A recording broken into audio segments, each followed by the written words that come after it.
कोई नहीं।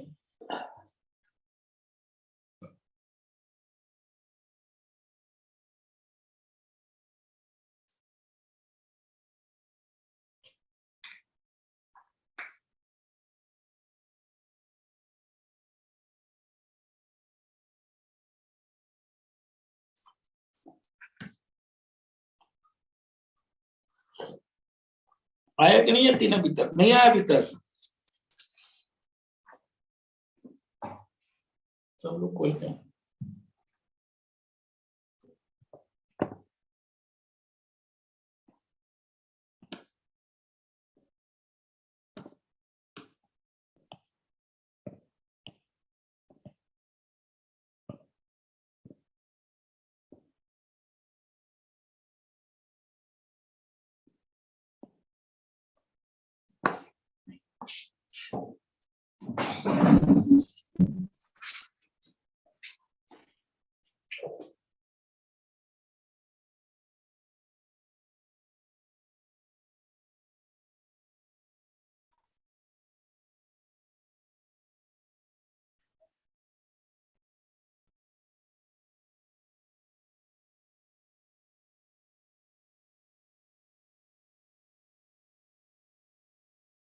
हेलो, कहाँ रह गए?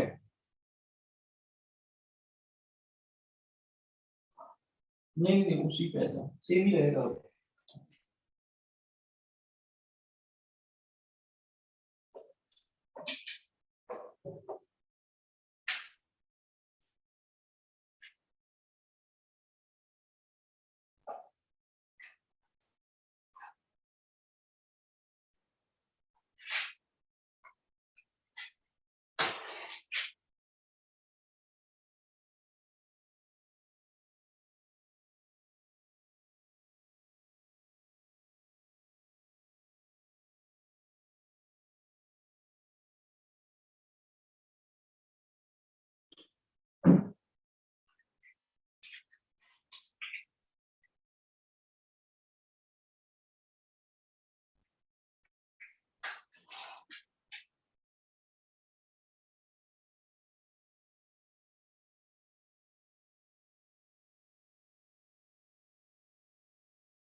सो देखो अब क्या है इसके अंदर।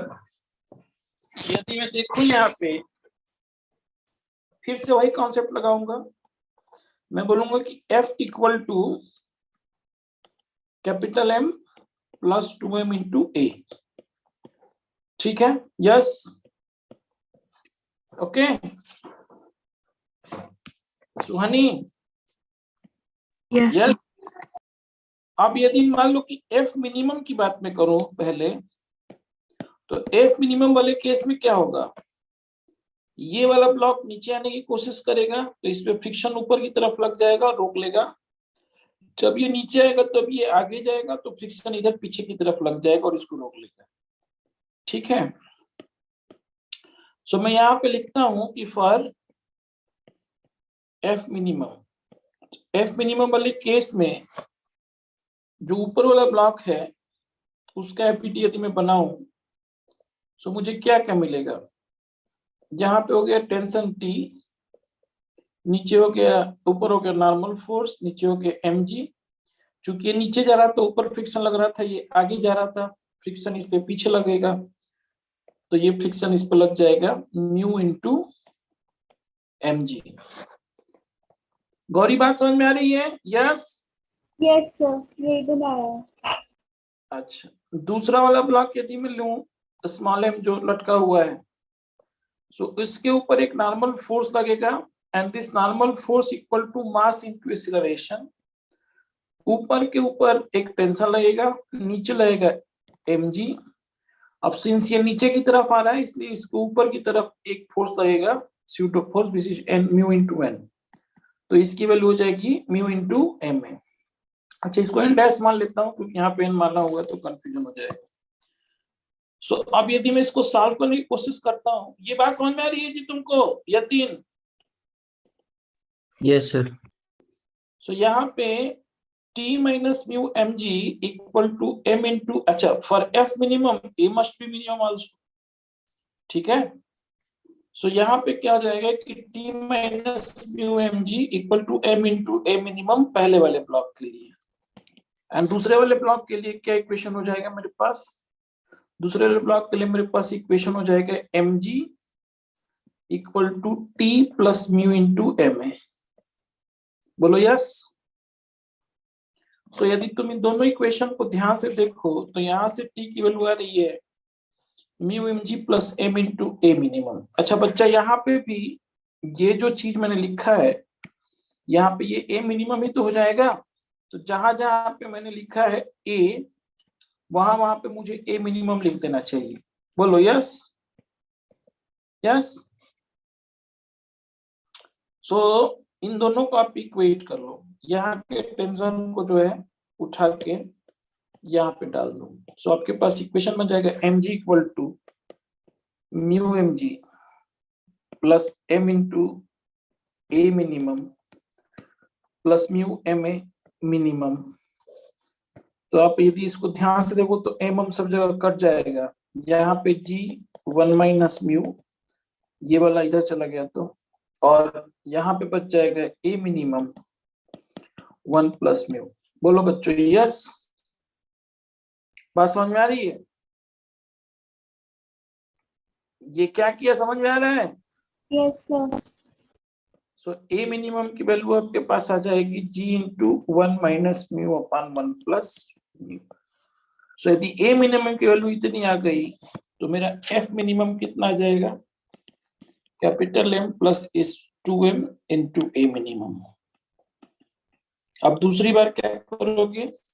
फॉर एफ मैक्सिमम तुम लोग खुद निकालना।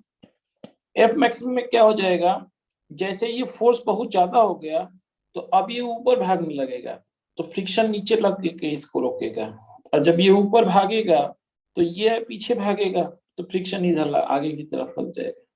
बात समझ में आ रही है?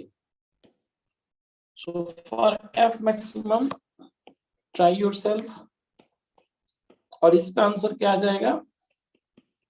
इसमें जब तुम निकालोगे एफ मैक्सिमम तो हो जाएगा m plus two m one plus mu upon one minus mu into g. ठीक है जी, कर लिया था ये यतीन? कर लिया था ये? Yes no? ट्राई कर रहा था वो। ट्राई किया था, अब हो गया? समझ में आ यस गया? सर। यस सर, आगे समझ।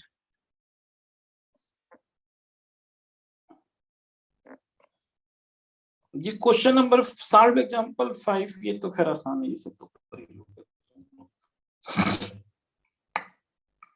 सॉल्व एग्जांपल तुम लोग खुद से लगा लेना, ये वाला क्वेश्चन था 9th में मैंने लगवाया। सॉल्व एग्जांपल 10th करो खुद से बिना सॉल्यूशन देखे, ये वाला।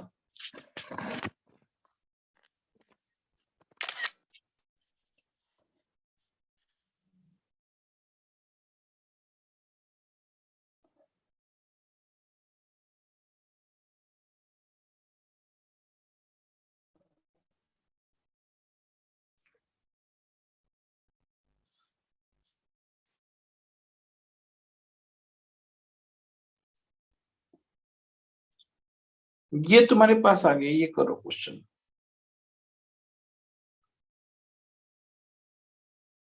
बुक मत खोलो, यही कंप्यूटर पे ही देख लो। दिख रहा है? यस दिख रहा है बच्चों? दिख रहा है क्वेश्चन? Yes sir. जल्दी से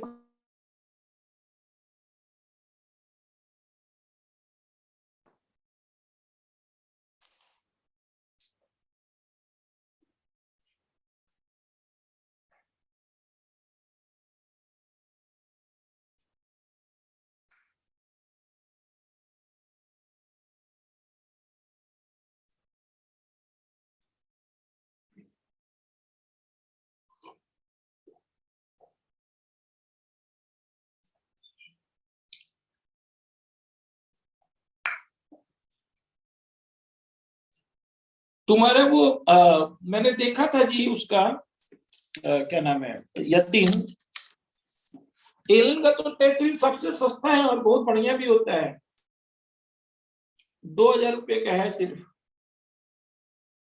एलन का टेस्ट ओके सीरीज देखा था तुमने? एलन का टेस्ट सीरीज कितने का आता है? नो सर, सर एक उसका दूसरा देखा था एलन में ना, मतलब शायद मैंने एडवांस की देखी थी उसमें, मतलब मोस्टली एडवांस के थे। हाँ, वो कितने का था? वो तो आई थिंक 6 या 8 ऐसे का ही था। 100 का ना कि 1000 का? 1000, यस सर। अच्छा, पता नहीं, मैं देख रहा था 25 पेपर जेई मेंस का दिखा रहा था 2000। कोई नहीं, मैं एक बार वापस देख लेता हूँ। बाकी एलएन में यदि 2000 में हो जाता है तो एलएन का ही कर लो, वही नजदीक में ही है तुम्हारे घर के, मतलब यस सर। और एलएन में क्या है ना, इसमें वही प्रोबेबिलिटी वाला चक्कर है, जितने ज्यादा बच्चे टेस्ट देते हैं ना उसके अकॉर्डिंग तुम्हें अपना मतलब औकात पता लगेगी ना कि कहाँ पे हो तुम। जी सर। तो वो दे दो और 1 डेढ़ महीने में कोर्स तो खत्म हो जाएगा तुम्हारा पूरा, तो फुल सिलेबस टेस्ट देना। बाकी एपी सिंह से बढ़िया पेपर कोई नहीं लेता है, उस लेवल का मैथ्स जो वो टेस्ट पेपर लेते हैं वो कोई भी एग्जाम कहीं भी नहीं मिलेगा तुम्हें, ठीक है। और फिजिक्स में भी यस मैं सर। तुम्हें अच्छे अच्छे पेपर ले लूंगा, लेकिन वो ज्ञान के लिए ठीक है, लेकिन एक नेशनल लेवल पे तुम्हारा क्या लग रहा है, मतलब तुम कहाँ पे हो, तो उसके लिए कोई एक कोचिंग गाइड कर मतलब ठीक रहता है। या एलएन में ऐसा भी होता है ना, एक एक पेपर भी वो लोग ले लेते हैं 200-250 रुपए में, ऐसा कुछ होता है। या फिर जी का भी पेपर होता है जो कि तुम एक पेपर दे सकते हो सिर्फ, हम लोग के टाइम में तो होता था ठीक है एआईटीएस। सर। एआईटीएस उसको बोलते हैं, वो 400-500 रुपए का होता है और तुम जाके दे सकते हो। तो तुम्हें बहुत ज्यादा पेपर नहीं देना है, 5 से 6 पेपर तुम्हें देना है जो नेशनल लेवल पे तुम्हारी रैंकिंग का पता चले तुम्हें, जस्ट फॉर योर इंफॉर्मेशन, ठीक है। Yes sir. हाँ, बाकी एपी सिंह सर तो ले ही लेंगे, काफी सारे पेपर तो ले लेते हैं वो। बट एक कोई भी पेपर तुम नेशनल लेवल का, एलएन का, सबका एक यदि ऑनलाइन, सबका एक टेस्ट होता है जो कि ऑल इंडिया लेवल पे होता है, ऑल इंडिया ओपन टेस्ट उसको बोलते हैं। तो हर कोचिंग का देखो कितने का आ रहा है, 500-600 रुपए का आता है वो ऑल इंडिया टेस्ट सबका दे दो एक एक, फिर जी का भी, एलएन का भी, वो भी एक ऑप्शन बढ़िया रहता है, ठीक है। ये दो सौ यस तीन सर। सौ होगा। बाकी मैं कल पक्का तुमको सारे ही खोज के बता दूंगा, आज मैं रात को बैठूंगा, कल मैंने थोड़ा बहुत देखा था, आज मैं बैठूंगा रात को, तो बाकी कल मैं तुमको सारे ही बता दूंगा कौन कौन सा करना है, ठीक है। चलो करते हैं, हो गया तुम लोग का? कुछ समझ में आया क्या है क्वेश्चन? गौरी, सर ये वाला नहीं हुआ। सुहानी कैसे होगा? सुहानी, सर टेंशन तो mg cos थीटा लिया मैंने। क्वेश्चन में देख क्या रहा है पहले उसको देख। क्वेश्चन में यदि हम ध्यान दें तो ये बोल रहा है कि स्टैटिक और किनेटिक फ्रिक्शन में find the minimum and maximum value of m, पूछ तो यही रहा है ना, दिस इज बेसिकली क्वेश्चन, ठीक है। Minimum and maximum value of m, ताकि system remains at rest. System remains at rest का मतलब क्या हुआ, दोनों तरफ 45 डिग्री है। एक तो बात इन्होंने एक इस क्वेश्चन में रखी नहीं है, जो कि हमें इन्होंने ये बोला है कि जो इंक्लाइन ट्रायंगुलर स्ट्रक्चर है वो फिक्स है, ऐसा बोला है क्या? नहीं बोला है। सो ये भी एक बात तुम्हें जो है ना कंसीडर करना पड़ेगा इसमें। रीजन जानते हो क्या है, यदि ये M2 kg के अलावा कोई दूसरा ब्लॉक हुआ तो ये एक फोर्स इधर लगाएगा, ये एक फोर्स इधर लगाएगा, और इन दोनों के बीच में कुछ फ्रिक्शन ऑप्शन दिया नहीं है। तो यदि हम ये मान ले कि ये इंक्लाइन प्लेन पे म्यू की वैल्यू 0 है, तो इस m की वैल्यू 2 kg के अलावा कुछ भी होगी, तो एक फोर्स इधर लगेगा, एक फोर्स इधर लगेगा, क्या करेगा, मूव करा देगा इसको।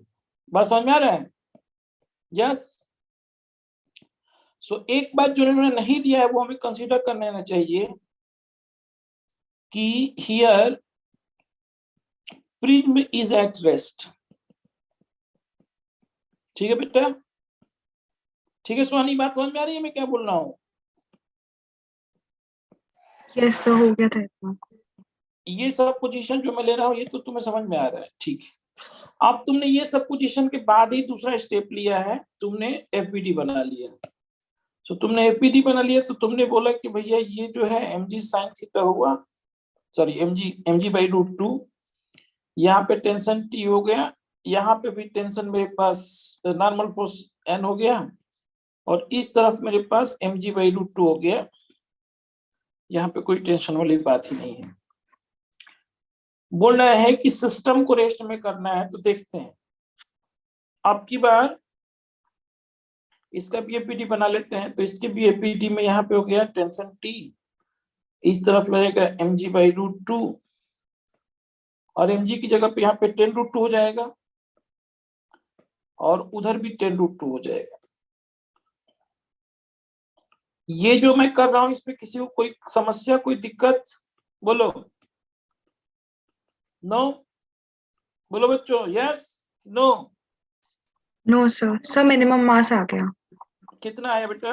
9/8 kg। ठीक है, कैसे किया? सर पहले तो इस साइड पे माना कि हमने t is equals to mg sin theta minus mu mg cos theta small m के लिए। अच्छा, तुमने ये माना कि यदि ये 2 kg वाला जो है, जैसे ये ऊपर जा रहा है ये 2 kg वाला यदि ऊपर जाएगा तो m वाला नीचे नीचे आएगा। आएगा। यस सर, तो t plus friction is equals to उसका।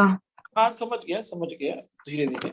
तुम बोल रहे हो कि कुछ इस तरह से है कि 2 kg वाला ऊपर जाने की स्थिति में है, जा नहीं रहा है बट ऊपर जाने की स्थिति में है, तो ये नीचे जाने की स्थिति में होगा, यही किया होगा। Yes sir. तुमने ये सपोजिशन के लिए बोला कि इस केस में इस पे म्यू इंटू एन इधर लग जाएगा, यस सर। इसके ऊपर म्यू इंटू एन इधर लग जाएगा। Yes sir. यहाँ पे म्यू इंटू एन वन कर लिया, यहाँ पे म्यू इंटू एन टू कर लिया, ठीक है गुड। सो ये वाले केस को तुमने क्या किया कि चेक कर लिया, तो तुमने लिखा mg by root two minus mu की वैल्यू 0.28। अभी हम ये नहीं मान के चल रहे हैं कि वो जा रहा है, तो हम स्टैटिक फ्रिक्शन ही लगा रहे हैं, यही किया होगा ना? Yes sir.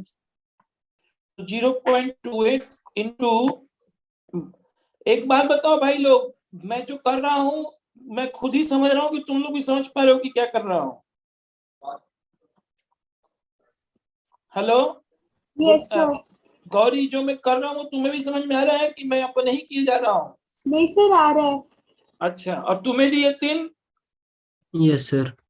ठीक है, बता देना भाई, मेरे एक मास्टर साहब थे, वो क्वेश्चन लगाते रहते थे, हमें कुछ समझ में आता नहीं था, तो खुद ही लगाते थे और खुद ही खुश रहते थे। तो ऐसा मेरे साथ ना हो, प्लीज टेल मी। सो मैं समझ रहा हूँ कि तुम लोग को भी समझ में आ रहा है। तो ये ब्लॉक 1 के लिए हो गया, और दूसरा इक्वेशन मैं लिख दूंगा t equal to 10 root two and plus 0.28 into 10 root two, यही तो किया होगा ना 2 kg के लिए? ठीक है जी गौरी, अरे क्या नाम है तुम्हारा? चुहानी, यही तो किया है। Yes sir. तो यहाँ पे mg बाई रूट टू को तुमने बेटा कर लिया 0.72 टेंशन, और यहाँ का टेंशन तुम्हारे पास आ गया 10 रूट टू 1.28। ओके, सो तुमने यहाँ से निकाल लिया, ये g से ये जो 10 को काट दिया, यस सर। और यहाँ पे m की वैल्यू तुमने कर दिया 2 इंटू 1.28 डिवाइडेड बाई 0.72, और इसका जो वैल्यू आया वही तुम्हारा m की वैल्यू हो गई। ये मिनिमम वाली वैल्यू है कि मैक्सिमम वाली वैल्यू है? सर ये मिनिमम और मैक्सिमम 32/9 आ रहा है।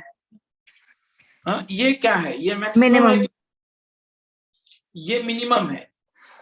क्यों मिनिमम है?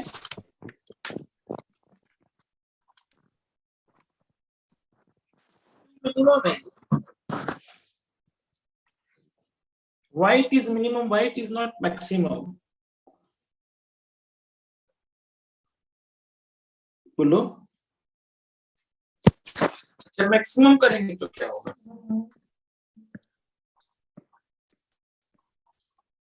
तुम करके निकाल के फिर सोचती हो कि कौन मिनिमम है कौन मैक्सिमम है, कैसे भी कोई तरीका है, बिना निकाले ही हम सोच रहे। बोलो। सर मैंने दोनों निकाले थे पहले। ये तो मैक्सिमम आ रहा है कि मिनिमम आ रहा है? तुम 9/8 बोल रही तो 9/8 से ज्यादा आएगा ये।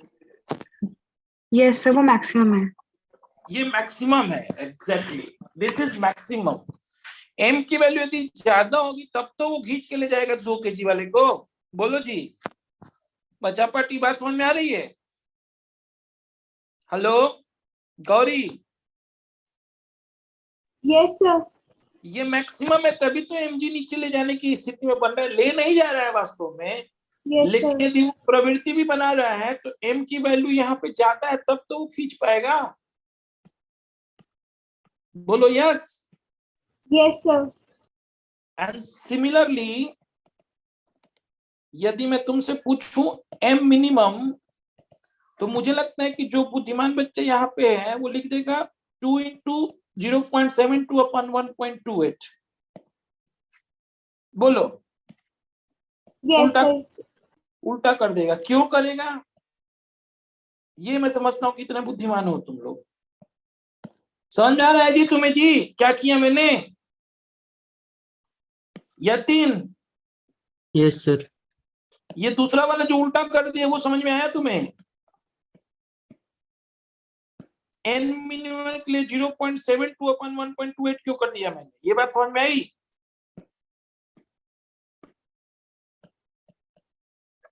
इसको उल्टा क्यों कर दिया मैंने ये बताओ? क्योंकि जब एम सर अब वो ऊपर जाएगा ना। हाँ, अब ऊपर जाएगा तो म्यू इंटू n1 उल्टा लगेगा, उस पे म्यू इंटू n2 उल्टा लगेगा। जब उल्टा लगेगा तो सिंपली करना क्या है, 0.72 हो जाएगा ऊपर, 1.28 नीचे। और ऐसा सिर्फ इसलिए हो रहा है क्योंकि सब जगह ये √2 है। यदि ये √2 नहीं होता तो ऐसा नहीं होता। ये कोई फिजिक्स का रूल नहीं है बेसिकली, समझ रहे हो ना? ये मैथमेटिक्स की वजह से ऐसा हो रहा है क्योंकि सब जगह mg/√2 है, नॉर्मल फोर्स भी mg/√2 है। तो बिना किसी समस्या के मैंने ये चेंज कर दिया। ठीक है जी, बोलो यस। समझ में आया स्वानी? Yes sir. अब बेटा तुम लोग क्या करोगे, तुम लोग घर पे चेक करोगे कि ये जो काम मैंने किया है वो काम यदि 37 डिग्री हो और यहाँ पे 53 डिग्री हो तो क्या ये सेम काम हम लोग कर सकते हैं उल्टा करके? तो ये आप लोग चेक करोगे। पहले तो आप लोग निकालोगे और थोड़ा सा ऑड नहीं रखते हैं वैल्यू, हम कल मैं पूछूंगा जरूर, इसको कर लेना तुम लोग, ठीक है? ये 2 kg रखते हैं और मैं यहाँ पे म्यूएस की वैल्यू रख देता हूँ 0.2 और म्यू के की वैल्यू मैं रख देता हूँ 0.18। ठीक है, तुम क्या करोगे, तुम्हारा काम है कि निकालना एम मैक्सिमम और एन मिनिमम, और तुम ये देखो कि क्या उल्टा करके हम रख सकते हैं क्या, ताकि तुम्हें एक फॉर्मूला जैसे याद हो जाए। ठीक है,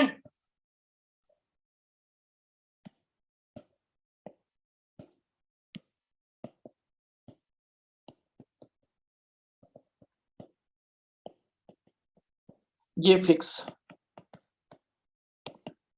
अब 0.25 वाला तो कर ही लोगे ना, जब ये हल्का सा पुश कर दिया तो आप तो निकाल लोगे। बोलो यस।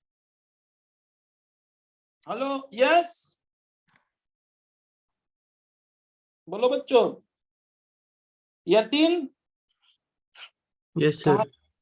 अब ये मिनिमम वैल्यू यदि तुम्हें मिल गया जो तुमने पहले सेकंड पार्ट से निकाला था, उसके बाद जेंटली पुश कर दिया तो ये वाला तो निकाल लोगे ना आप। सिर्फ करना क्या होगा तुम्हारी इक्वेशन में, जहां पे तुम टी लिख रहे थे वो -t करके m इंटू ए कर दोगे। और ये समझ में आ रहा है? यस। Yes sir.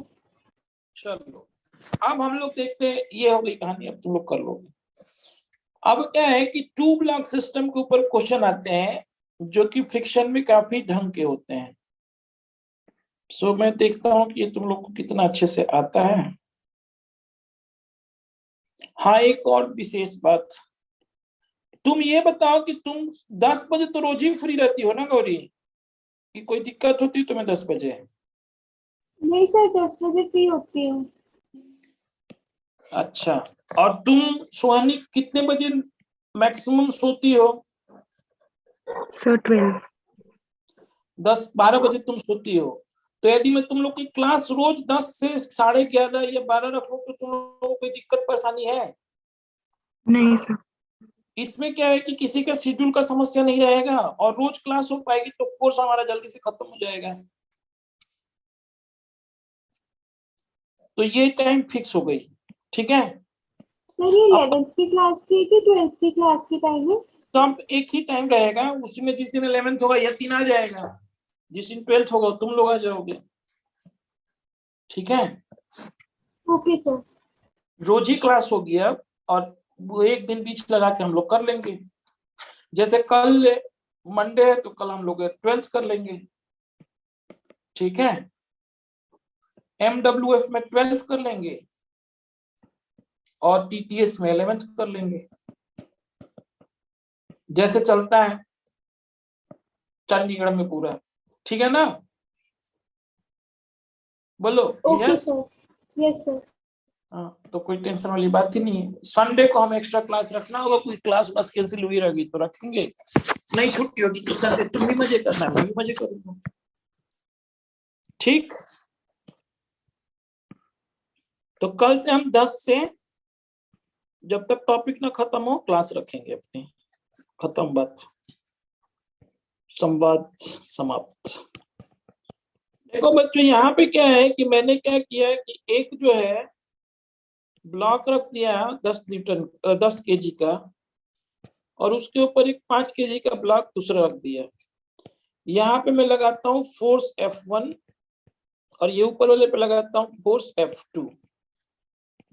यहाँ पे मैंने coefficient of friction mu S ले लिए 0.25, म्यू के ले लिए 0.2, और इस जगह पे ले लिया मैंने mu s equal to 0.15 and mu के ले लिया 0.12। मैं तुमसे पूछूंगा, अलग अलग वैल्यू लगाऊंगा F1 और F2 की, और मैं पूछूंगा दोनों ब्लॉक के एक्सीलरेशन, ठीक है? सो मैं सबसे पहले find acceleration of both the blocks if, मैं कुछ वैल्यूज अपने मन से कुछ भी लिख दूंगा, तुम बोलो वही लिख देता हूं। क्या लिखूं? F1 इक्वल टू, बोलो कौन सी वैल्यू तुम्हें अच्छी लगती है यतीन, बताओ। 20 न्यूटन मतलब। 20 न्यूटन कर दूं? इतना ज्यादा? 10 से चालू करते हैं। अच्छा नहीं, 20 तुम बोल रहे हो, 12.5 हो रहा है, ठीक है, तुम्हारी बात मान लेते हैं 20 न्यूटन। और F2?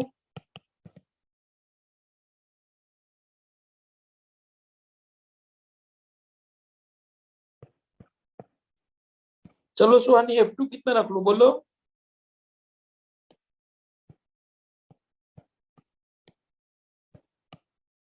सुहानी, यस। F2 बोलो कितना रखूं?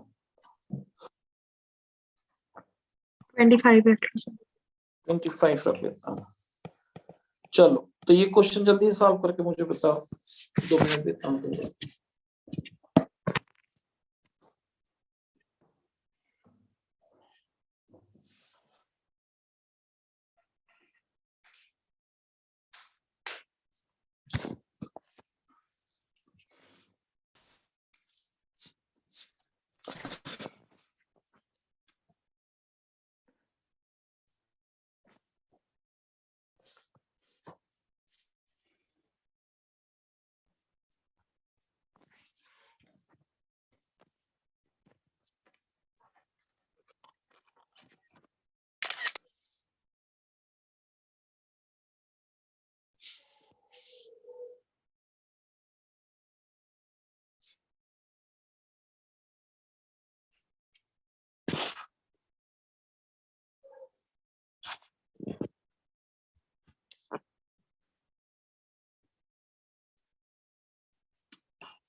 आ गया?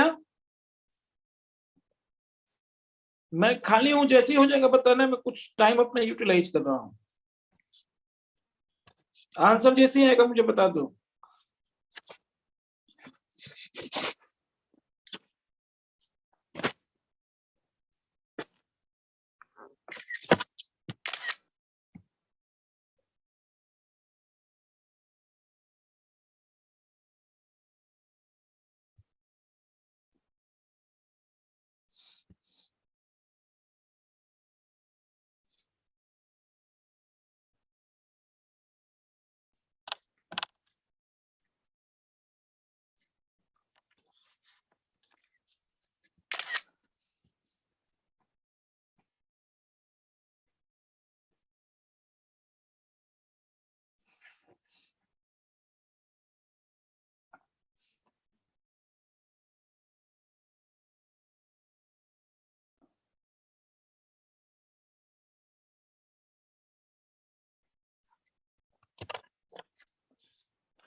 Oh sorry.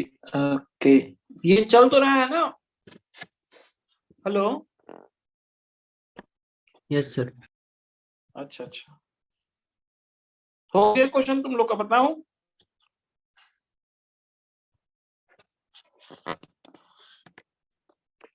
एक मिनट बस मुझे दे दो, मेरा काम हो गया। चलो तुम लोग क्वेश्चन बताता हूँ।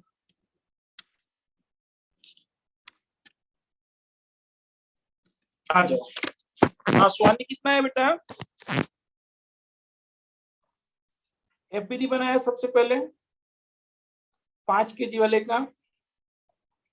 सो 5 kg का जब आपने एफपीडी बनाया तो इसके ऊपर एक नॉर्मल फोर्स ऊपर की तरफ लग रहा था, नीचे की तरफ आपका लग रहा था 50, और F2 की वैल्यू आपने बोली कि 20 न्यूटन लग गया। अब यहाँ पे चक्कर ये है ना, ऊपर वाले ब्लॉक का फ्रिक्शन नीचे वाले ब्लॉक के एक्सेलरेशन के अनुसार लगेगा कि नीचे वाला जाएगा कि नहीं जाएगा। ठीक है, यदि मान लो नीचे वाला रेस्ट में रह जाए तो फ्रिक्शन पीछे की तरफ लग जाएगा, लेकिन नीचे वाला यदि एक्सेलरेटेड मोशन में हो जाए तो फिर उसी के अनुसार नीचे वाले के एक्सेलरेशन को अकॉर्डिंग ऊपर वाले पे लगेगा। बोलो बात समझ में आ रही है? यस बोलो, यस। Yes sir. तो यहाँ पे हो गया N1, यहाँ पे हो गया बेटा N2, और यहाँ पे हो जाएगा आपके पास 100। अब आप ये बताओ F1 की वैल्यू आपने कितनी मानी थी? 25 न्यूटन मान लिया था। यहाँ पे आप मुझे ये बताओ कि फ्रिक्शन लग सकता है इस सरफेस पे पीछे की तरफ, और वो फ्रिक्शन बेटा कितना लग सकता है? सर F120 था। हाँ, F120 लगा 10। दिया। अच्छा नीचे, oh okay okay okay okay okay okay, कोई नहीं, ये 20 और ये 25 और ये 20 ऐसा किया था तुम लोगों ने। यस, ये किया था, ये है। Yes sir. ठीक है। सो यहाँ पे mu s into N2 F1 maximum लग सकता है। ठीक है, बोलो F1 maximum mu s into N2 लग सकता है, तो इसकी वैल्यू कितनी हो जाएगी? 0.15। N2 की वैल्यू 150 आई, तो ये कितना हो गया? ये वैल्यू कितनी हो गई बताओ? ये वैल्यू कितनी हो गई? 0.15 इंटू 15, बोलो 150। 225 22.5 न्यूटन हो गई, बोलो यस। Yes sir. यस। अब चक्कर ये है कि 22.5 न्यूटन का फोर्स यदि पीछे की तरफ लग रहा है, आगे की तरफ 20 न्यूटन का फोर्स लग रहा है, और ये जो ब्लॉक है तुम्हारा जो ऊपर वाला जाएगा 25 न्यूटन से लगेगा और वो आगे की तरफ भागना चाहेगा, तो एक एक्शन रिएक्शन पेयर से यहाँ पे भी पीछे लग जाएगा, यानी कि इसके ऊपर सफिशिएंट फोर्स है कि वो मोशन ना करे विद रिस्पेक्ट टू ग्राउंड। मेरी बात तुम लोग समझ पा रहे हो मैं क्या बोल रहा हूं? सुहानी, यस सर। तुम ये बात समझ पा रही हो कि इसके पास सफिशिएंट अमाउंट में फोर्स है नीचे वाले के पास, कि यदि तुमने कुछ भी किया तो ये मोशन में ना रहे। गौरी, बात समझ में आ रही है? Yes sir. सिर्फ ये 20 न्यूटन वाला जो फोर्स है वही रोक देगा। कौन? F1 maximum. बट अगर मजेदार बात है कि इसमें ग्राउंड जो है F1 नहीं लगाएगा 22.5 न्यूटन, वो हम देखेंगे इसका, तब हमें समझ में आएगा ऊपर वाले का। सो ऊपर वाले पे क्या लगेगा? 25 न्यूटन लगेगा, और ऊपर वाले पे पीछे की तरफ लग जाएगा तुम्हारा F2। ठीक है, अब ये F2 हम देखते हैं F2 मैक्सिमम कितना हो सकता है। यदि ये F2 मैक्सिमम 25 न्यूटन से ज्यादा हुआ तो ऊपर वाला मोशन में नहीं होगा, यदि कम हुआ तो हो जाएगा मोशन। तो 0.25 इंटू 50, ये कितना हो रहा है? 12.5 न्यूटन, यानी कि ये मोशन करेगा। रिलेटिव मोशन होगा ना, 25 न्यूटन है, बोलो बोलो yes. Gauri yes. Yes sir. So बेटा यहाँ पे हम क्या लगाएंगे फिर? F2 मैक्सिमम, तो अब Fs तो लगेगा नहीं, अब क्या लग जाएगा इस पे? Fk लग जाएगा, F2k, क्योंकि अब ये मोशन में आ चुका है। तो F2k की वैल्यू जब तुम निकालोगी तो इट इज 0.2 इंटू 50, यानी कि 10 न्यूटन। तो यानी कि 10 न्यूटन का फोर्स जो है इस पे लग जाएगा किस तरफ? पीछे की तरफ। और वही F2k इस पे किधर लग जाएगा? आगे की तरफ।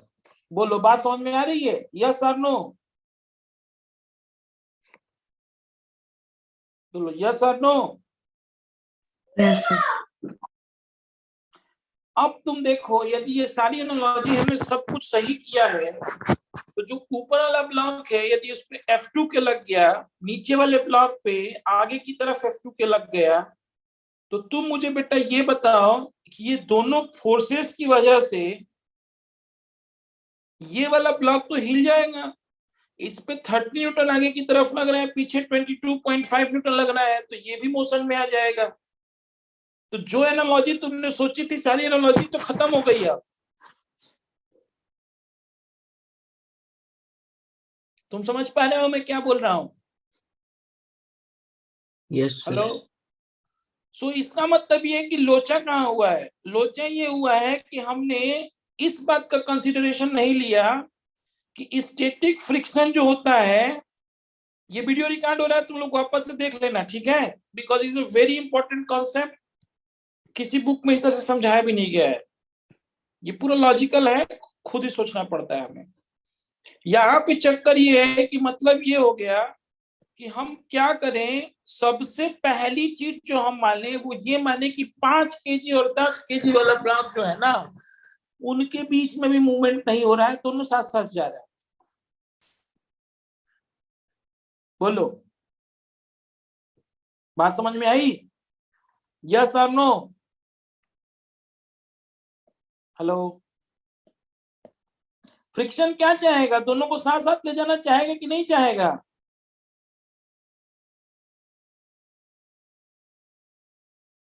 नहीं समझ पा रहे हो तुम लोग। गौरी मैं क्या बोल रहा हूँ, बात समझ में आ रही है तुम्हें? नहीं सर। गुड।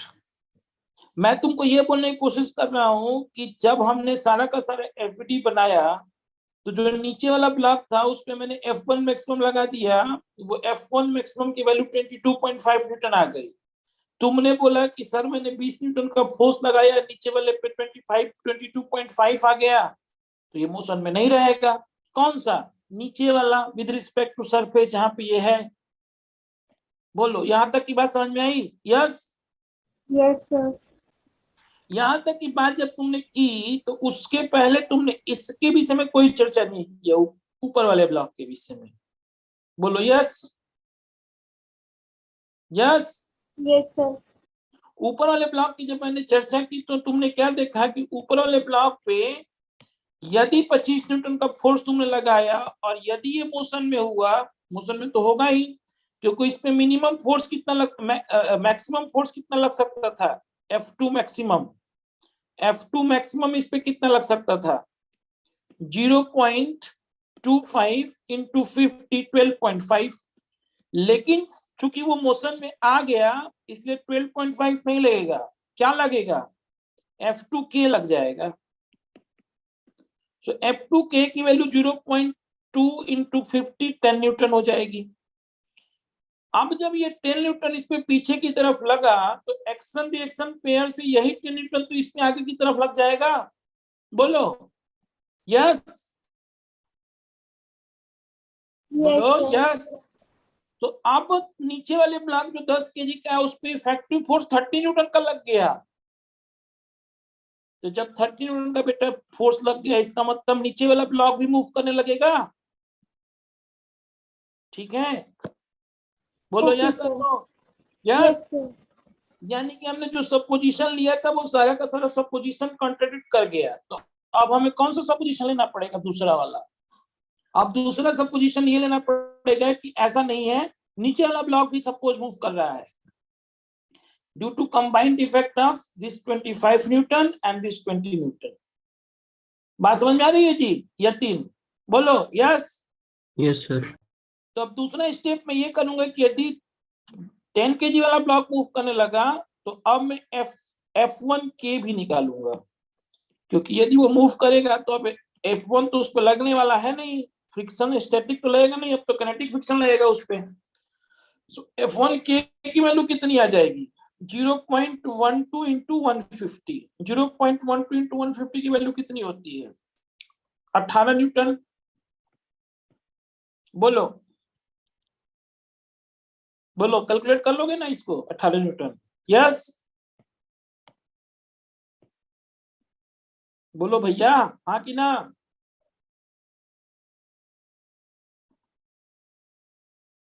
अरे हाँ कि ना? Yes sir. 18 न्यूटन समझ में आया जी तुमको? गौरी कैसे लगा? Yes sir. ठीक है। सो बेटा अब इसमें मैंने लगा दिया 18 न्यूटन। अब ये 18 न्यूटन का फोर्स यदि इस पे पीछे लग गया, मोशन में है, 20 न्यूटन का फोर्स उसको घुमा रहा है।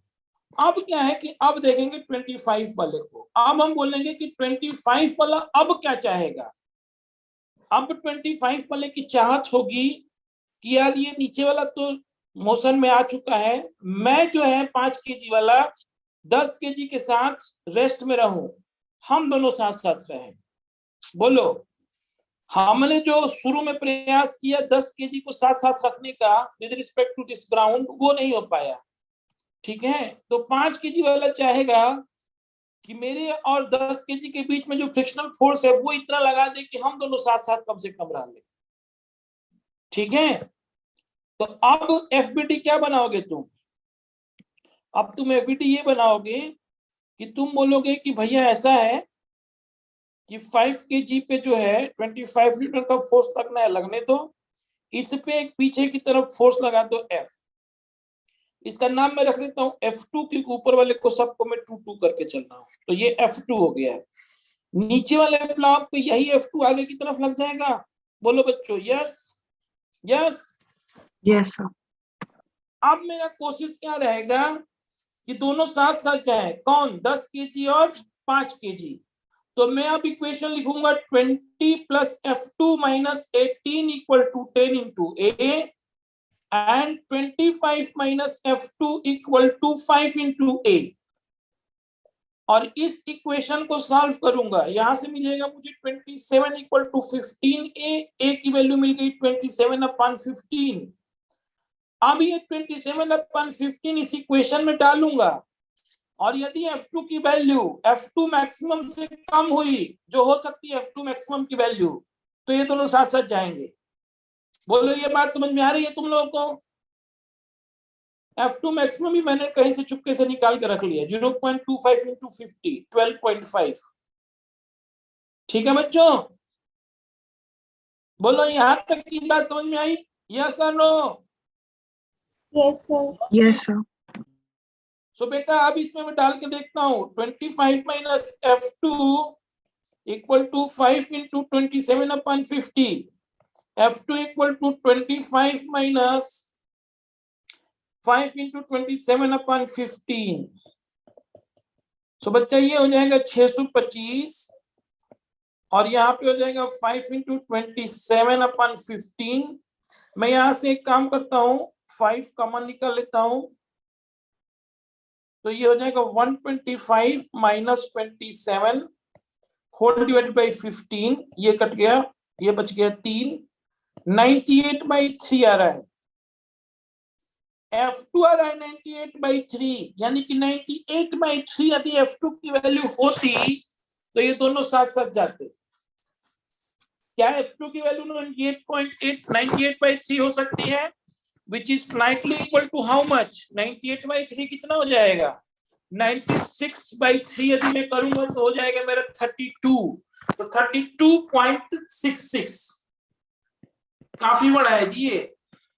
ठीक है, F2 की मैक्सिमम वैल्यू कितनी हो सकती थी? 12.5। इसका मतलब क्या हो गया?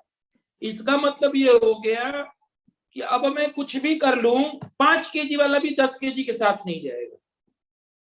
बोलो बच्चों, yes yes yes Yes, sir. तो अब मैं क्या करूंगा? अब मैं कहूंगा कि भैया ठीक है, अब सब कुछ साथ साथ करने के चक्कर में मैं तो पड़ा हुआ था, लेकिन अब जब किसी को साथ साथ रहना नहीं है, ये साला पंजाबी फैमिली बन गया है। ये पंजाबी फैमिली में बाप जो है वो छोड़ के भागा देश अपना यूके में, और उसका बेटा यूके छोड़ के भाग गया अमेरिका। तो सिर्फ पंजाब में ही हो सकता है। गुजराती तो साथ साथ जाते हैं, गुजराती भी देश छोड़ते हैं लेकिन परिवार के साथ जाते हैं। ये 10 केजी वाला बाप है बेचारा।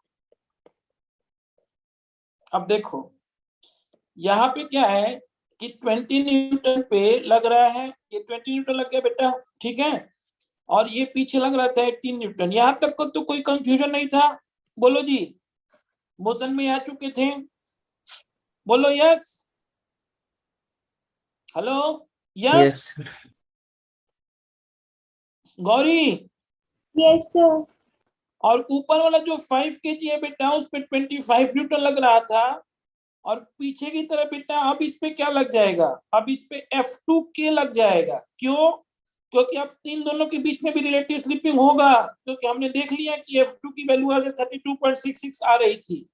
ठीक है, सो यहाँ पे जो पीछे की तरफ F2K लगेगा वो मैं निकाल लेता हूँ, वो 0.2 इंटू 50 हो जाएगा, विच इज 10। ठीक है बच्चा, बात समझ में आई? यस और नो? यस। Yes sir. तो बेटा यही 10 न्यूटन इस पे किधर लग जाएगा? आगे की तरफ लग जाएगा, एक्शन रिएक्शन पेयर से। बोलो बात समझ में आई? यस आई? Yes sir. तो बेटा इसका एक्सेलरेशन में मान लेता हूं a2 और इसका एक्सेलरेशन यदि मैं मान लेता हूं a1, तो आप लिखोगे 20 + 10 - 18 = 10 × a1, और बेटा 25 - 10 = लिखोगे आप 5 × a2। तो बच्चा यहां से a1 की वैल्यू कितनी आ गई? a1 की वैल्यू आ गई तुम्हारी 12/10, 1.8 मीटर/सेकंड²। और बच्चा a2 की वैल्यू कितनी आ गई? 3 मीटर/सेकंड²। बोलो यस। यस यस समझ में सर। आया? समझ में आया? Yes sir. गौरी समझ में आया बेटा? Yes sir. तो इसमें 1 2 3 4 करके मैं बहुत सारे ऑप्शन कराता हूँ, लेकिन ये पहला ही क्वेश्चन इतना धांसू निकल गया, इसी में सारे कॉन्सेप्ट हो गए। तो generally 2 block system is deal in JEE advance. Mains में तो कभी इसके क्वेश्चन आते नहीं, ठीक है? तो ये कॉन्सेप्ट आ गया। सुहानी तुमको भी समझ में आ गया बेटा? यस। तो बस यही एक चीज ऐसी थी जो तुम्हें नहीं पता थी, बाकी तो तुम्हें सब पता ही है। अब आते हैं हम लोग थोड़ा सा बीट फ्रीक्वेंसी कर लेते हैं। मैंने एक अभी स्लाइड बनाए हैं, वो तुम लोग को मैं अभी भेज देता हूँ। वो कुछ क्वेश्चन चुने हुए हैं एससी वर्मा के, वो तुम लोग लगा लेना, मैं अगली बार डिस्कस कर दूंगा, ठीक है? कल ही कर दूंगा। अभी हम लोग करते हैं थोड़ा सा ये वाली चीज, बीट फ्रीक्वेंसी। बीट फ्रीक्वेंसी हमारी गलती से छूट गई थी किसमें? वेव्स में। बीट फ्रीक्वेंसी क्या होती है? तुम लोग सुने होगे कि बीट, इस चीज का बीट बहुत जाता है तो एक बाजा बजाते हो, उसका फ्रीक्वेंसी होता है न्यू1। एक दूसरा बाजा बजाते हो, उसका फ्रीक्वेंसी होता है न्यू2। और यदि न्यू1 और न्यू2 जो है ना, वो बहुत बड़े हो with respect to mod of न्यू1 - न्यू2, तो हम इस न्यू1 - न्यू2 जो मॉड ऑफ न्यू1 - न्यू2 होता है, इसको हम बोलते हैं बीट फ्रीक्वेंसी, ठीक है? जैसे मान लो कि तुम्हारे पास क्या हुआ कि तुमने क्या किया कि तुमने एक कोई चीज लिया, एक साउंड सिस्टम, वो 540 हर्ट्ज का बनाता है, और दूसरा एक लिया वो 544 हर्ट्ज का बनाता है। ये मान लो ए है इंस्ट्रूमेंट और ये बी है। तो बेटा यहाँ पे तुम देख रहे हो कि 540 - 544 जो होता है 4 आ रहा है, ठीक है? सो ये 4 जो हो गया वो बीट फ्रीक्वेंसी हो गया ए एंड बी। बात समझ में आई? This 4 is beat frequency of A and B.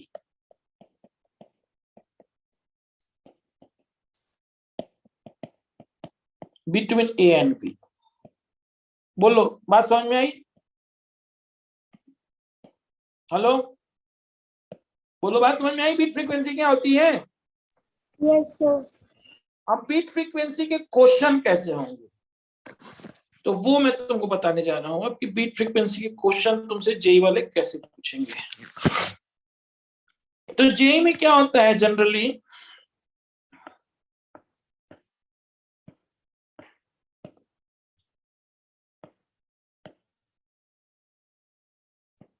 Beat frequency की जब क्वेश्चन पूछते हैं तो दो चीजों के ऊपर पूछते हैं वो लोग।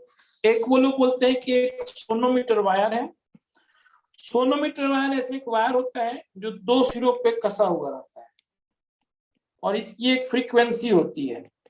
अब ये फ्रीक्वेंसी कैसे निकाली जाती है, ये मुझे लगता है कि तुम लोग को मुझसे ज्यादा अच्छे से पता है। न्यू इक्वल टू √T/μ, ठीक है? Sorry, new equal to T/μ नहीं होता है, V इक्वल टू √T/μ। और इस V से हम क्या करेंगे कि फिर फ्रीक्वेंसी निकाल लेंगे कि कौन सा उसके अंदर, वो सब पढ़ा था ना, ठीक है जी? बोलो Suhani yes. Yes sir. Fundamental frequency होगी, कौन सी फ्रीक्वेंसी है वगैरह वगैरह करके वो तुम फ्रीक्वेंसी निकाल लो। Yes sir. टोनोमीटर वायर से 2 सिरों पे बंधा हुआ रहता है। दूसरा एक होता है तुम्हारे पास इंस्ट्रूमेंट होता है ट्यूनिंग फोर्क। ऐसे एक फोर्क होता है, 2 सिरे होते हैं उसके, ऐसे ऐसे होता है और ऐसे स्टैंड पे लगा हो रहता है, इसके ऊपर इसको तुम इसके ऊपर ला के किसी चीज से ऐसे मारते हो ढाल से, और ये ऐसे हिलता है, ऑसिलेट करता है, ट्रन ट्रन ट्रन ऐसे आवाज करता है। इसको हम लोग बोलते हैं ट्यूनिंग फोर्क। ये सब इंस्ट्रूमेंट तुमने देखा है कभी जिंदगी में? दोनों ही लैब में होता है ये सब? नहीं Yes, देखा? sir. 11th में तुम लोगों ने कुछ एक्सपेरिमेंट तो किया नहीं है, जान लो अभी, बस ऐसे जान लो कि ऐसा होता है। सो ट्यूनिंग फोर्क हो गया। तो अब क्वेश्चन ये लोग क्या करते, कैसे पूछते हैं, ये बोलते हैं कि a sonometer wire and a tuning fork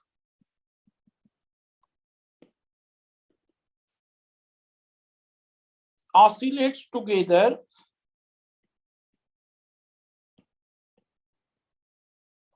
to produce a beat frequency of,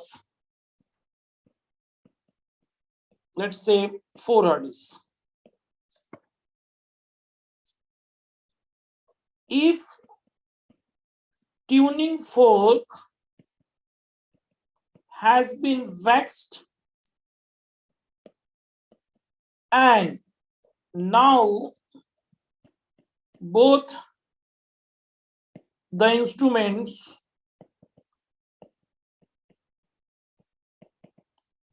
again oscillate together,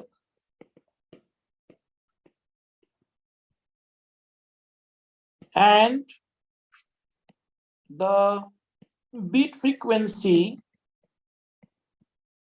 becomes, let's say, 6 hertz. Find the actual frequency of sonometer wire if frequency of tuning fork was 540 hertz before waxing. Waxing का मतलब क्या होता है? मोम लगा दिया, ठीक है, मोम लगा दिया। तो जब तुम वैक्सिंग लगा दोगे किसी ट्यूनिंग फोर्क पे, यहाँ पे मोम लगा दोगे, तो उसकी फ्रीक्वेंसी क्या करेगी? व्हेन ट्यूनिंग फोर्क, ये क्वेश्चन समझे तुम लोग? क्वेश्चन समझे? हेलो, अरे यार तुम लोग कुछ बोलते ही नहीं यार, कुछ Yes, sir. तो इसको जब तुमने वैक्स किया ट्यूनिंग फोर्क को, तो ट्यूनिंग फोर्क को वैक्स करोगे तो इसके ऊपर ज्यादा मास आ जाएगा, तो उसकी फ्रीक्वेंसी क्या करेगी? कम हो जाएगी। Exactly, it's frequency will decrease. दो शब्द तुमको मिलेंगे, एक शब्द मिलेगा वैक्सिंग और एक शब्द बोलते हैं वेनिंग। वेनिंग और टाइलिंग भी बोलते हैं उसको, घिस देते हैं उसको, ठीक है। वेनिंग करने पे फ्रीक्वेंसी क्या होगी? बढ़ जाएगी, ठीक है। इसका रीजन क्या होता है? मैक्स करने पे मास पॉइंट लेंथ जो होता है ना, म्यू, उसकी वैल्यू बढ़ जाती है, तो वो नीचे जाएगी तो वो कम हो जाएगी, ठीक है। म्यू नीचे है ना, टी बाई म्यू, तो वो कम हो जाएगी, भी कम हो जाएगा तो न्यू भी कम हो जाएगा। और टाइलिंग मतलब कम कर दिया तो मास पॉइंट लेंथ कम हो गया, तो ये वाली वैल्यू बढ़ गई, कम हो गई तो ये पूरी वैल्यू बढ़ गई, तो फ्रीक्वेंसी भी बढ़ गई। बोलो गौरी, यहाँ तक की बात आपको समझ में आ रही है? यस और नो? यस और नो? Yes, sir. आप देखो, अब मैं बोलता हूँ, ये तुम्हें बात समझ में आ रही है जी हीरो यतीन? Yes sir. ठीक है, गुड। सो बेटा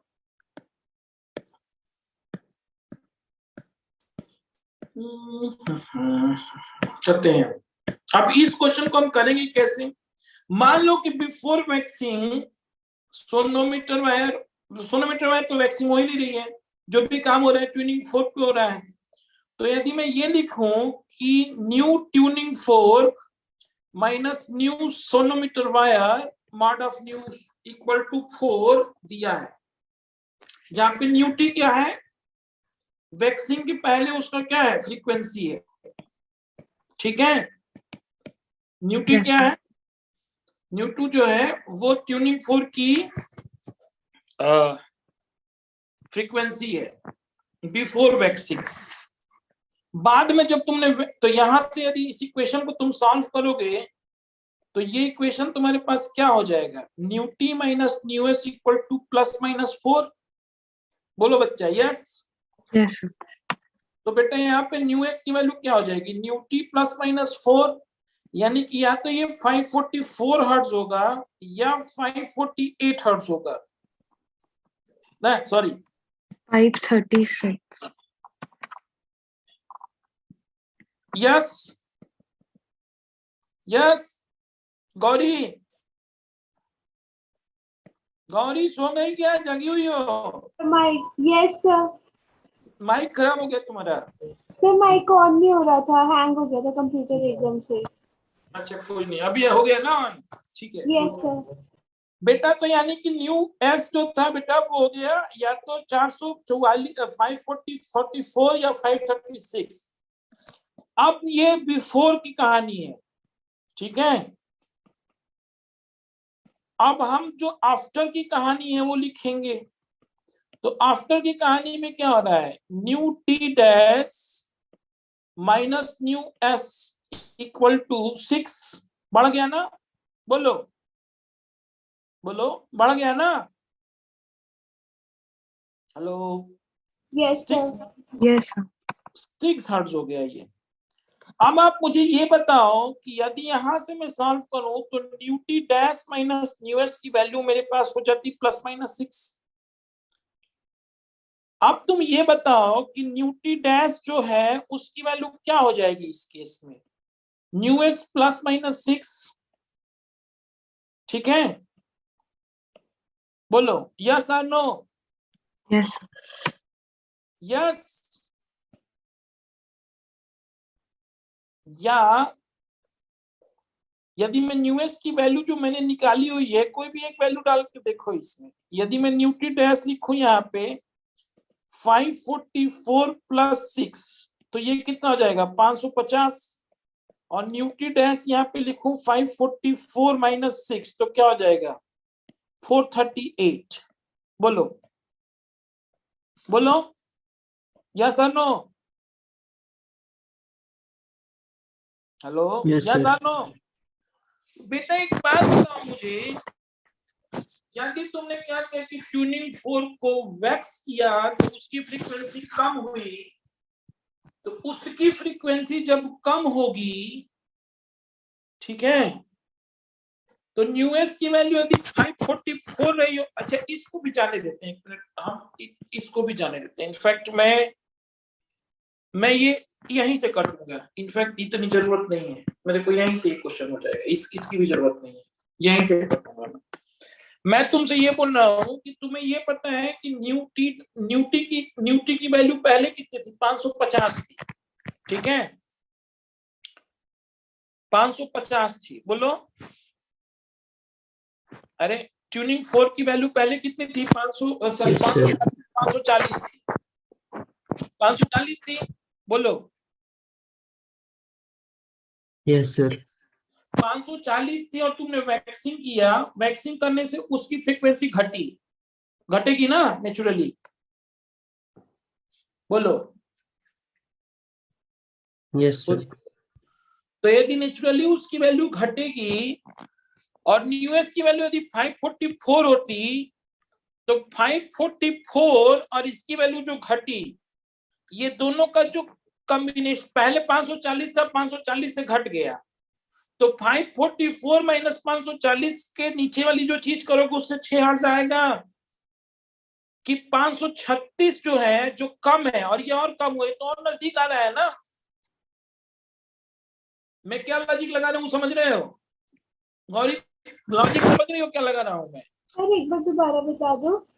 मैं बोल रहा हूँ कि मैंने इसको वैक्स किया ट्यूनिंग फोर्क को, तो ट्यूनिंग फोर्क को यदि मैंने वैक्स किया तो ट्यूनिंग फोर्क का जो न्यूटी डैश होगा वो लेसर देन न्यूटी होगा। बोलो यस और नो। Yes sir. सो यानी कि न्यूटी डैश की वैल्यू जो मेरे पास होगी वो लेस देन 540 हो जाएगी अब की बार। बोलो यस सर। अब बेटा ये बताओ कि यदि न्यूएस की वैल्यू 540 रही होती, 544 रही होती, तो 544 माइनस 540 से थोड़ा सा नीचे करने पे हमें 6 आवर्स मिलता ना। Yes sir. क्योंकि यदि तुमने 540 से थोड़ा सा नीचे किया और ये 536 है तो थोड़ा सा नीचे करोगी तो वो 536 और 540 से थोड़ा नीचे 4 से भी कम आ रहा है, जबकि वो 4 से ज्यादा है 6 हर्ट्ज। Okay sir. बात समझ में आ रही है? Yes sir. सुहानी बात समझ में आई बेटा? Yes sir. तो ये पूरा का पूरा लॉजिक तुम्हें वहां पे लगाना पड़ेगा एग्जाम के टाइम में। ठीक है, ये लॉजिक यदि आप समझ गए तो बीट फ्रीक्वेंसी कहानी हो गई। ठीक है, बीट फ्रीक्वेंसी समझ गए तुम लोग? ठीक है, बोलो यस। Yes sir. यस। तो ये चैप्टर में अब सारे कॉन्सेप्ट हो गए हैं। अब तुम्हारे 2 क्वेश्चन जो थे एक बार फिर से सॉल्व करने की कोशिश करना, नहीं होगा तो मेरे को कल मैसेज कर देना, मैं या तो सॉल्व करके भेज दूंगा या कल की क्लास के बाद बता दूंगा।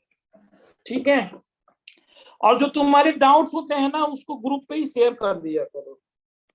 जो तुम लोग का अभी ग्रुप बन गया नया वाला, उसी पे तुम लोग के सबके डाउट शेयर कर दिया करो। रीजन क्या है ना कि उसका स्लाइड बना लूंगा और सबको बता दूंगा। ठीक है, ओके। Yes sir. तो ठीक है बच्चों, अब मैं तुम लोग को एक असाइनमेंट बना के 10 मिनट में भेजता हूँ होमवर्क के लिए। फ्रिक्शन का ज्यादा क्वेश्चन नहीं है, 15 से आसपास क्वेश्चन है, तुम लोग लगा लेना। फ्रिक्शन हो गया, वेव्स हो गया। कल हम लोग सर्कुलर नहीं, कल एक्चुअली कल तुम्हारा क्या हाल चाल है? तुम्हारे पास कल का क्या शेड्यूल है गौरी? तुम कल थकी रहोगी कि तुम्हारे पास एनर्जी बची रहेगी? मैं कर लूंगी मैनेज 10 बजे वाली क्लास तो। नहीं, क्लास तो तुम्हें रोज ही करनी है। मैं ये बोल रहा हूँ कि कल तुम मेरा होमवर्क कर लिया है तुमने रिफ्लेक्शन वाला? नहीं सर अभी नहीं करा, आज टेस्ट चल रहे सुबह के। तुमने स्वानी कर लिया है मेरे वो क्वेश्चन? नहीं सर, होमवर्क कर रही थी मैं अपना। कोई नहीं, तो ऐसा करते हैं कि कल हम लोग ये फ्रिक्शन के जो तुमको क्वेश्चन देना उसको तुम लोग देख लेना सिंपली। मैं जल्दी जल्दी लगवा दूंगा, तुम लोग से हो जाएगा तो अच्छी बात है। नहीं होता है तो तुम लोग 30 मिनट्स के आसपास देना, सिर्फ वो क्वेश्चन देख लेना कि क्या है। ठीक है, कल की क्लास में तुम्हारा फ्रिक्शन में करवा दूंगा वो सारे क्वेश्चन, और कल ही मैं सर्कुलर मोशन खत्म कर दूंगा। छोटा सा चैप्टर है, ठीक है। और परसों में तुम लोग का फिर रिफ्रैक्शन वो करूंगा, आगे जो प्रिज्म वगैरह बचा हुआ है, लेंस वो पढ़ाऊंगा। ठीक है, ठीक है। Yes sir. ठीक है सुहानी, यस सर। हल्का सा अभी तुम्हारे कोशिश हम कर तो रहे हैं, लेकिन हल्का सा तो नहीं, मतलब कर तो दूंगा मैं। मतलब ये होगा कि जैसे तुम्हारा सिलेबस में एलएन वाला सारा खत्म कर दूंगा, अधिक से अधिक यही होगा कि कुछ चीजें बची रहेंगी वो तुम बाद में करोगी। ठीक है, बाकी इस टेस्ट के बाद हम एकदम सीक्वेंस में आ जाएंगे, क्योंकि इसके बाद का जो तुम्हारा टेस्ट है 7 वाला, उसमें आ रहा है डिफ्रैक्शन। यही आ रहा है ना? मैंने देखा नहीं सिलेबस। मुझे याद है तुम्हारा सिलेबस है, डिफ्रैक्शन है, इंटरफेरेंस और डिफ्रैक्शन दोनों है। तो डिफ्रैक्शन में तुमको पढ़ा दूंगा। इस वाले में तुम्हारे पास है ऑप्टिकल इंस्ट्रूमेंट है तुम्हारे पास। यतीन तुम छोड़ सकते हो बेटा, तुम दोनों छोड़ सकते ओके हो। सर। हाँ, तुम और वो गौरी। सर मेरी टेस्ट का भी सिलेबस देख लेना एक बार। एक्सरे तुम्हारे टेस्ट का सिलेबस मैंने देख लिया है, तुम्हारे टेस्ट के सिलेबस में सब कुछ हो जाएगा, सिर्फ हीट नहीं रहेगा, हीट नहीं हो पाएगा बस। ओके सर, नेक्स्ट संडे है टेस्ट मेरा। हाँ वो देख लिया, तुम उसी दिन देख लिया था, मैंने तुमको मैसेज भी कर दिया था कि सिर्फ हीट बाकी रहेगा उसमें, शायद फ्लूइड भी बाकी रहेगा। 2 चीजें बाकी रहेंगी, बाकी सब हो चुका रहेगा। ठीक है, ओके सर। ये सब जो पढ़ा रहा हूँ तुम्हारे सिलेबस में भी आ ही रहा है ये सब क्वेश्चन। ठीक है, सो यू कैन लीव, ठीक है। तुम रुक थैंक यू जाओ, सर। हाँ 1 मिनट सुहानी रुक जाओ बेटा। Yes sir.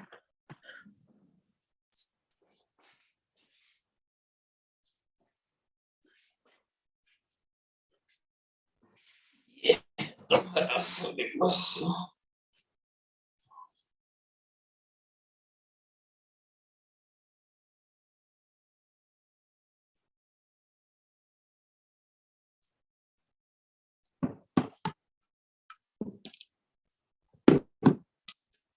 तुम्हारा जो सिलेबस है ना उसमें है, इस बार आ रहा है rigid body, geometrical optics and additional topic for JEE main optical instrument, ठीक है। रिजिड बॉडी का कॉन्सेप्ट में तुम, ये क्या हो रहा है, हो तुम गई? हूँ सर। अच्छा ठीक है, पता नहीं क्या आ रहा था। जो अगला तुम्हारा एग्जाम आ रहा है 29th वाला, उसमें बेटा आ रहा है तुम्हारा रिजिड बॉडी।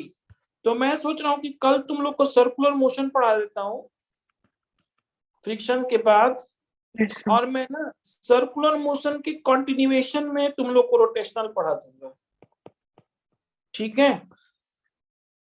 और जो कंजर्वेशन ऑफ लीनियर मोमेंटम है उसका जो कॉन्सेप्ट होगा वो हल्का सा बता दूंगा जहां पे जरूरत पड़ती है रोटेशनल में, या तुम कहोगे तो मैं बिल्कुल सीक्वेंस में पढ़ाऊं, तुम बताओ कैसे करें। सर मैं तो मतलब इतना फॉलो नहीं कर रही हूँ इस एलन के सिलेबस को, बिकॉज इनके टेस्ट कहते हैं 100 में से 10 नंबर आते हैं, मतलब स्कोर टेस्ट काफी हाई लेवल होता है, कहते हैं जे एडवांस लेवल से ऊपर होता है। ओके, तो हम अपने तरीके से करें ना फिर, तो यस भी सर, मैं जैसे करा मैंने दूंगा। अभी तक मैंने वेव्स की है, फ्लूइड्स की और रोटेशनल की है। अच्छा ये तुमने कर लिया है, यस ठीक है। सर, इसके पीवाईक्यूज भी कर लिए हैं। तुम सुनो, मैं इस बार हम लोग ऐसा करते हैं ना कि इस बार ऑप्टिक्स अच्छे से करके जाते हैं इस टेस्ट में, ठीक है। Yes sir. और जो तुम्हारा अगला टेस्ट होगा जो कि 6 तारीख को है, उसमें करंट इलेक्ट्रिसिटी है, एरर एनालिसिस है, कैपेसिटर है, फ्लूइड है, ये सब पढ़ा दूंगा मैं तुमको, ठीक है, कंटिन्यूएशन में। यस 13 सर, तारीख मैंने को, कैपेसिटर भी कर ली एक बार रिवाइज, क्वेश्चंस हाँ नहीं किए उसके अभी। मतलब वो करंट इलेक्ट्रिसिटी जैसा ही होता है, मैं एक दिन बस क्लास ले लूंगा उसकी, ठीक है। मतलब इसी पर वगैरह कुछ क्वेश्चन दे दूंगा, मतलब वो अच्छा जाएगा तुम्हारा। फिर जो 13th वाला टेस्ट है तुम्हारा दिसंबर में, उसका लगभग सारे ही टॉपिक उसके पहले ही हो चुका रहेगा। वेब मैंने करा दिया, साउंड करा दिया, वेब ऑप्टिक्स है। तो मैं क्या करूंगा कि बाद में वो टेस्ट के पहले पास्ट ईयर क्वेश्चन जो है ना पीवाईक्यू लगा लेंगे, एसी वर्मा लगा लेंगे, ठीक है। Yes sir. और मॉडर्न फिजिक्स आना है 20 तारीख को, मॉडर्न फिजिक्स केटीजी। तो अब आने वाले जितने भी तुम्हारे चैप्टर है ना वो बिल्कुल क्रम में हो जाएंगे। तो ठीक है मैं सर। ऐसा करता हूँ कि जो मेरा क्रम है उसी के अनुसार चलता हूँ, ठीक है। सर्कुलर मोशन, वर्क पर energy, centre of mass, conservation of linear momentum, rotational जो तरीका होता है, ठीक है। और इधर तुम्हारे इस वीक में मैं तुम्हारा ऑप्टिक्स करा दूंगा, ठीक है ना। ठीक है। एंड सर जैसे मुझे डाउट्स थे फ्लूइड्स में और ये वेव्स में, पीवाईक्यूज में, आपको भेज दूं मैं पर्सनली कि ग्रुप में? वेव्स वाले भेज दो, वेव्स वाले चूंकि सबको करा दिया है ना, तो वेव्स वाले बता दूंगा क्लास में ही।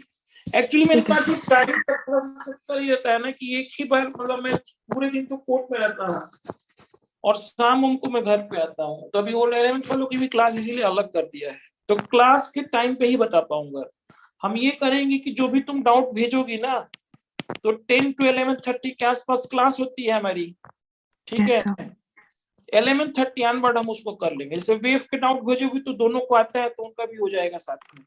ठीक है। फ्लूइड में आप जैसे ही तुम्हारा टेस्ट खत्म होता है और 11th में ही आगे फ्लूइड कराऊंगा, तो वो डाउट बटोर कर रखो अपना, वो भी हो ही जाएगा, ठीक है। लेकिन मैं चाह रहा था कि साथ में हो जाए सबका, फिर वो भी वही सेम डाउट पूछेंगे ना मेरे से, तो फिर वो दिक्कत होगी, फिर उन लोगों को लगेगा कि मैं अलग से तुम्हें ज्यादा पढ़ा रहा हूँ। चक्कर ये भी तो रहता है। Yes sir. तो तुम वेव जो चैप्टर में करा चुका हूँ उसके डाउट भेज दो, वो मैं तुम्हें करा दूंगा क्लास के बाद, ठीक है ठीक सर, है। मैं भेज दूंगी। हाँ ठीक है बेटा, थैंक यू। Thank you.